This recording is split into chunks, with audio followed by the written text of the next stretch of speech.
The Las Vegas Strip blazed with neon intensity on August 9th, 2018, as thousands packed the Golden Palace Casino for the biggest boxing after-party of the year. Money flowed like champagne. Slot machines sang their electronic songs. Roulette wheels spun with hypnotic precision, and fortunes changed hands faster than minds could process. At exactly 11:42 p.m. in the middle of the busiest Saturday night of summer, the unthinkable happened. The lights went out, not dimmed or flickered, completely out. The entire casino floor plunged into absolute darkness, transforming the glittering palace of chance into something resembling an abandoned cave. Slot machines died mid-spin, their cheerful melodies cutting off like severed vocal cords. Roulette balls rolled to silent stops. Thousands of people found themselves trapped in a maze of gaming tables that had suddenly become invisible obstacles in the dark. Emergency lighting systems kicked in with agonizing slowness, casting eerie red shadows that turned the familiar gambling paradise into a scene from a disaster movie. Security cameras rebooted, surveillance screens went blank, and electronic locks throughout the casino defaulted to fail-safe modes that prioritized preventing people from being trapped over maintaining maximum security. But someone was moving through the darkness with the confidence of a person who had planned this moment for months. Mark Delaney, a 37-year-old lighting technician who had spent nearly a decade understanding exactly what he had done and why. When the lights flickered back to life 3 minutes and 18 seconds later, everything appeared to return to normal.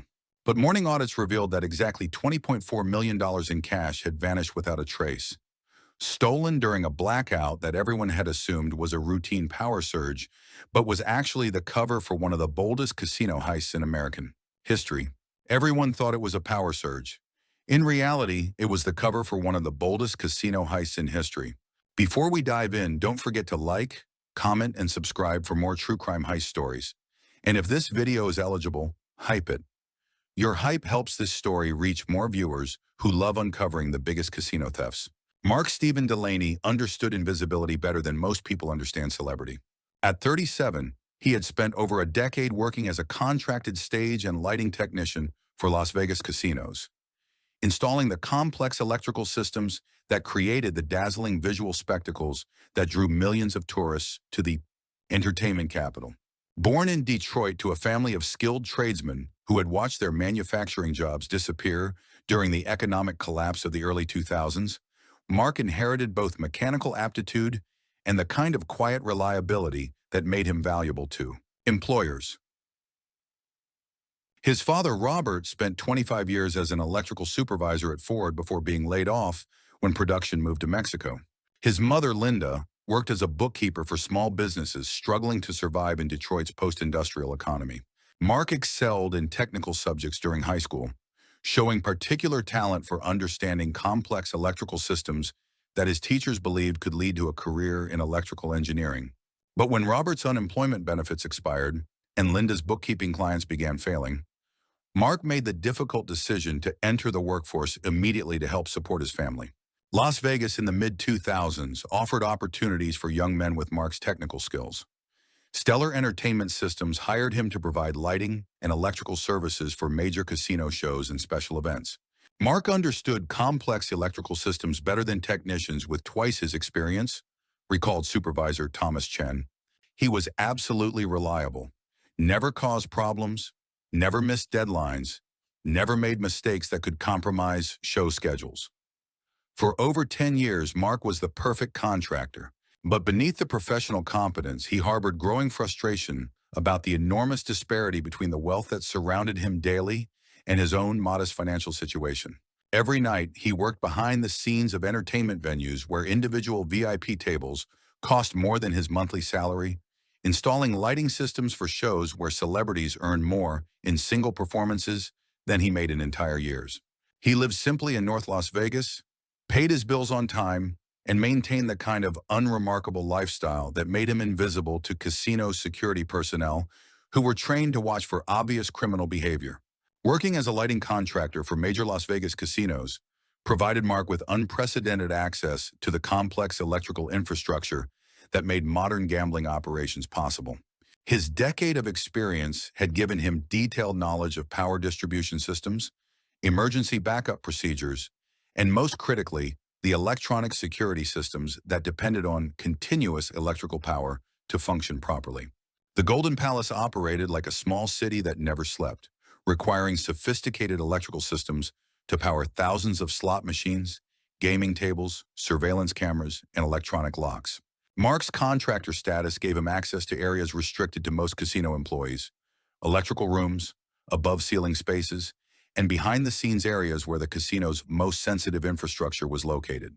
The breakthrough insight came during a routine lighting installation in early 2018.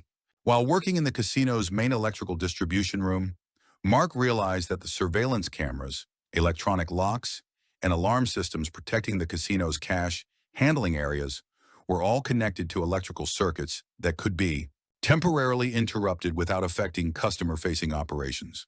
Mark discovered what security experts call a single point of failure, explained security consultant Dr. James Wilson.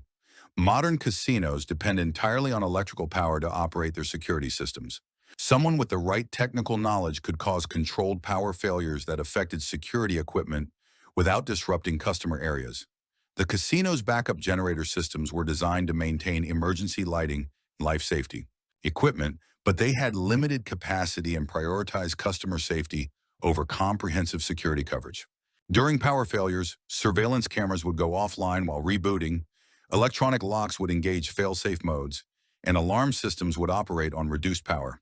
Mark began studying these vulnerabilities with systematic attention, gradually developing comprehensive knowledge of exactly which electrical circuits controlled which security systems and how temporary power interruptions could be engineered to create optimal conditions for criminal activity. Mark spent 6 months conducting what amounted to a comprehensive security assessment of his target, studying the Golden Palace's electrical systems, cash handling procedures, and security protocols while appearing to perform routine contractor duties. The planning began with detailed analysis of the casino's electrical schematics, which Mark could access legitimately during his lighting installation projects. He learned exactly which circuits powered vault surveillance cameras, which breakers controlled cache cage lighting, and most importantly, which electrical modifications could cause strategic power failures without creating obvious evidence of sabotage. The technical challenge involved creating a device that could cause precisely timed electrical failures that would appear to be equipment malfunctions rather than deliberate criminal activity. Mark designed and built what appeared to be a standard dimmer control panel, but actually functioned as a sophisticated circuit manipulation device that could selectively interrupt power to specific areas of the casino. Mark tested the device repeatedly during legitimate maintenance activities, using it to cause minor power fluctuations that appeared to be routine equipment issues while actually serving as rehearsals for his planned theft. Each test provided confirmation that the device could reliably create the controlled blackouts he needed without triggering enhanced security investigations. Mark's plan required accomplices who could move quickly during the brief window when the casino's security systems would be compromised. He identified Roberto Martinez, a 34-year-old janitor who worked for a cleaning service that contracted with multiple casinos, and David Kim, a 28-year-old maintenance worker who had recently been laid off from a hotel renovation project. Both men were experiencing financial pressure that could motivate criminal activity. Roberto was supporting 3 children after a divorce that had left him with substantial child support obligations, while David was facing eviction and had accumulated significant gambling debts during unemployment. Mark approached both men carefully, beginning with complaints about low wages and the disparity between contractor earnings and the wealth they saw daily. The conversations evolved gradually into discussions about casino security vulnerabilities and the vast amounts of money that moved through Las Vegas establishments every night. August 9, 2018, represented the convergence of multiple factors that created ideal conditions for the most technically sophisticated casino heist in Las Vegas history. The date followed a major championship boxing match that had brought wealthy spectators from around the world to Las Vegas, generating exceptional cash volumes at all strip casinos. The Golden Palace had processed over $400 million in gaming activity during the fight weekend, creating the largest cash accumulation in the casino's vault systems since its opening. The timing also coincided with the casino's exclusive after-party for the boxing match, which brought thousands of additional guests and created controlled chaos that would provide perfect cover for unusual activities. Mark had volunteered to work the boxing after-party, explaining to his supervisor that he needed overtime pay. A request readily approved given his reputation for reliability and the casino's need for experienced technical staff during high-profile events. By 11:30 p.m., all conditions were optimal. The casino contained record amounts of cash, security personnel were focused on managing crowds, and Mark's accomplices were positioned where they could respond immediately when the lights went out. At exactly 11:42 p.m. on August 9, 2018, Mark activated the device that would transform him from trusted contractor to international fugitive. Hidden in a service corridor behind the Golden Palace's main electrical distribution panel, Mark connected his custom device to the specific circuits he had identified during months of planning. The device worked exactly as designed, sending calculated electrical loads through the casino security circuits that caused protective systems to isolate power to surveillance cameras, electronic locks, and alarm systems throughout the cache. Handling areas. The failure was engineered to mimic equipment overload conditions, creating a plausible explanation for the power loss. The transformation was immediate and dramatic. Surveillance cameras throughout the casino went dark. Electronic locks in vault areas defaulted to fail-safe modes that prioritized preventing people from being trapped over maintaining security. Alarm systems operating on reduced backup power could no longer provide comprehensive coverage. Mark's accomplices had been waiting for this exact moment. Roberto Martinez, wearing janitor's coveralls and carrying legitimate cleaning credentials, immediately began moving toward the cash counting areas where weekend proceeds awaited Monday processing. David Kim, positioned near the loading dock with a maintenance cart, prepared to receive whatever Roberto could extract. The casino floor erupted in confusion as thousands of customers navigated familiar gaming areas that had suddenly become invisible obstacles. Emergency lighting provided minimal illumination, while leaving most areas in shadows that made normal surveillance impossible. Security guards implemented emergency procedures that focused on customer safety rather than asset protection. Roberto reached the main counting room at 11:43, using his janitorial access credentials to enter areas that would normally trigger multiple alarm systems. The cash-filled carts containing weekend boxing proceeds were secured with electronic locks that had defaulted to fail-safe modes during the power failure. Working with mechanical efficiency that reflected weeks of mental rehearsal, Roberto loaded pre-selected cash containers onto wheeled carts concealed beneath laundry bags and cleaning supplies. The stolen money appeared to be routine janitorial equipment rather than vehicles for the largest cash theft in the casino's history. David Kim received the loaded carts at the loading dock at 11:44, transferring their contents to specially modified road cases designed to look like standard lighting equipment being removed after the boxing afterparty. The cases had been positioned earlier as part of Mark's legitimate lighting breakdown activities. At exactly 11:45:35, Mark's device completed its program cycle and automatically restored power to the casino's security systems. Lights blazed back to life throughout the Golden Palace. Surveillance cameras resumed recording, and electronic locks returned to normal operation. Mark emerged from the electrical service area carrying his standard toolkit, appearing like a dedicated contractor who had worked quickly to resolve an equipment failure. His presence was welcomed by security personnel who were grateful that technical problems had been resolved so efficiently. By 11:46 p.m., the Golden Palace appeared to be operating normally, but Roberto and David had already left the casino through service exits, carrying lighting equipment cases that contained exactly $20.4 million in stolen cash.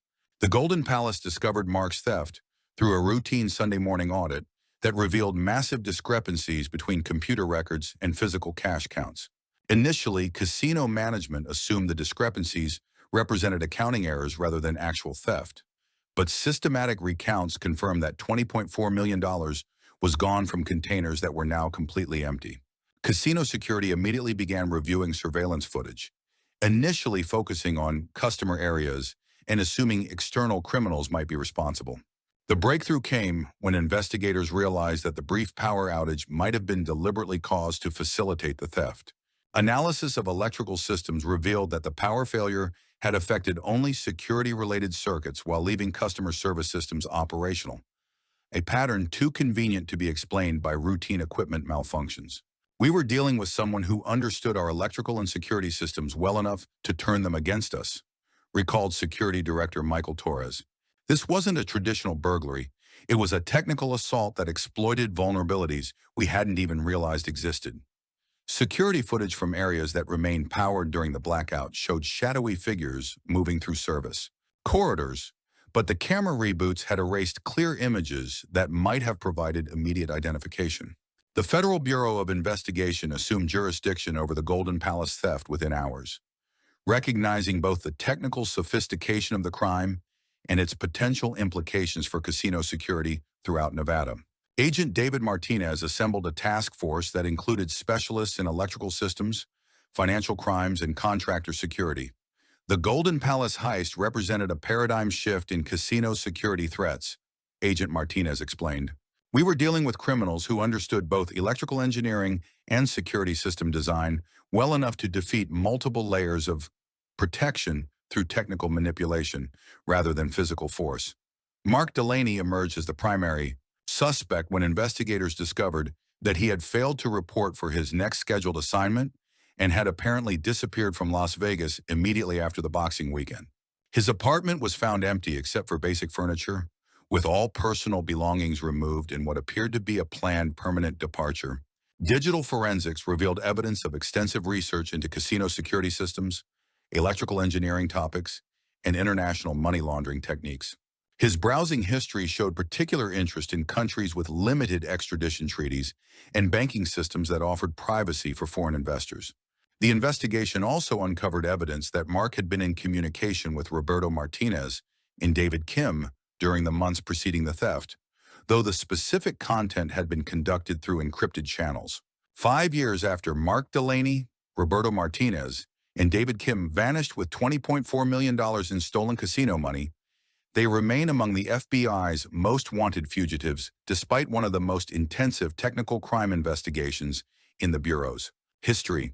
The blackout job has become legendary in both law enforcement and casino security circles.